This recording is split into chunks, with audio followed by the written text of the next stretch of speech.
Hello, I am doctor Neha Dhingra, consultant gynaecologist, Chaudhary hospital Karnal. इस video का topic है वॉमिटिंग इन प्रेगनेंसी। वॉमिटिंग एक बहुत ही कॉमन प्रॉब्लम है जो हर लेडी फेस करती है प्रेगनेंसी में, तो हम इस वीडियो में उसी के बारे में बात करेंगे। सबसे पहले तो वॉमिटिंग के क्या कारण होते हैं, what are the causes of vomiting. सबसे पहले causes which are related to pregnancy. इसमें अर्ली प्रेगनेंसी यानी प्रेगनेंसी के शुरू के महीनों में जो कारण होते हैं, सबसे पहले सिंपल वॉमिटिंग, जिसे हम मॉर्निंग सिकनेस भी कहते हैं, जो कि एक सिम्टम है प्रेगनेंसी का। इसके बाद आता है हाइपरेमेसिस ग्रेविडेरम, जिसे हम बोलते हैं एक्सेसिव वॉमिटिंग। उसके बाद जो लेटर मंथ्स होते हैं प्रेगनेंसी में, उनमें जो कारण होते हैं, सिंपल वॉमिटिंग भी कंटिन्यू हो सकती है, हाइपरटेंशन, अब्रप्शन प्लेसेंटा हो सकता है जिसमें प्लेसेंटा अपनी जगह से सेपरेट हो जाता है, और acute fatty liver of pregnancy. उसके बाद आते हैं causes which are not related to pregnancy. इसमें मेडिकल कॉजेज में आते हैं जैसे gastritis, urinary tract infection, liver disorders, renal disorders, pancreatitis etcetera.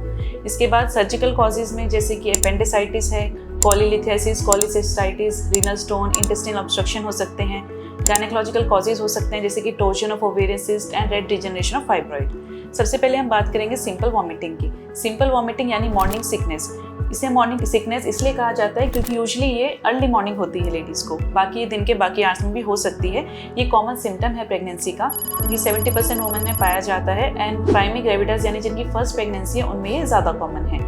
ये यूजुअली 8 to 4 वीक्स पे स्टार्ट होता है एंड बाई 14 वीक्स 60% वुमेन्स में ये कम्प्लीटली सबसाइड हो जाता है, और 90% वुमेन में 20 वीक्स यानी 5th मंथ के एंड तक ये कम्प्लीटली सबसाइड हो जाता है। ये वॉमिटिंग एसोसिएटेड होती है नोजिया के साथ, जिसे हम बोलते हैं फीलिंग ऑफ वॉमिटिंग, और साथ में माइल्ड फॉर्म होती है, वुमेन की हेल्थ को अफेक्ट नहीं करती, यानी कि आपको कोई डिहाइड्रेशन, कोई इलेक्ट्रोलाइट इम्बैलेंस नहीं होगा। इसके लिए सबसे पहले ट्रीटमेंट कैसे करेंगे, आप डाइटरी चेंजेस कर सकते हैं, यानी आपको स्मॉल फ्रीक्वेंट मील्स लेना है, हर थोड़ी देर में 2-2 घंटे में थोड़ा थोड़ा खाना लेना है। आपको spicy food, oily food, fatty food avoid करना है, बाहर का खाना अवॉइड करें, घर का बना सिंपल खाना लें, एडिक्वेट हाइड्रेशन लें। ऐसे फूड जो कि जिससे आपको ऑफेंसिव है, जिससे आपको लगता है कि फीलिंग ऑफ नोजिया आता है, उनको अवॉइड करना है। अगर इसके बाद भी ठीक नहीं होता है तो आप डॉक्टर को कंसल्ट करें और वो आपको ओरल मेडिकेशन देंगे जिससे आपको रिलीफ हो जाएगा। अब हम बात करेंगे हाइपरेमेसिस ग्रेविडेरम की। हाइपरेमेसिस ग्रेविडेरम का मतलब है कि वॉमिटिंग, ये जो सिंपल वॉमिटिंग थी एक्सेसिव है, जो कि अब वुमेन की हेल्थ को अफेक्ट कर रही है, उनको डिहाइड्रेशन, वेट लॉस, कीटोएसिडोसिस हो रहा है। What are the causes of hyperemesis gravidarum? Multiple pregnancy, molar pregnancy, family history, previous pregnancy में अगर हिस्ट्री रही हाइपरेमेसिस की तो ये इस प्रेगनेंसी में भी रह सकती है। नाउ किस तरीके से मदर और बेबी को अफेक्ट करता है? मैटरनल कॉम्प्लिकेशंस में वेट लॉस हो सकता है, इलेक्ट्रोलाइट इम्बैलेंस हो सकता है, लीवर डिसऑर्डर, रीनल डिसऑर्डर हो सकते हैं, और साथ में विटामिन डेफिशिएंसी हो सकती है जिससे रिलेटेड डिसऑर्डर हो सकते हैं। बेबी में फीटल ग्रोथ रिस्ट्रिक्शन कर सकता है, यानी बेबी का वेट गेन अच्छे से नहीं होगा। Now what are the signs and symptoms of hyperemesis gravidarum. Symptoms में जो वॉमिटिंग है वो फ्रीक्वेंट एपिसोड्स होंगे, प्रोलॉन्ग्ड होगी, सीवियर होगी, डिजीनेस, वीकनेस हो सकती है, एसिडोटिक स्मेल आती है ब्रेथ से, एंड वेट लॉस होगा।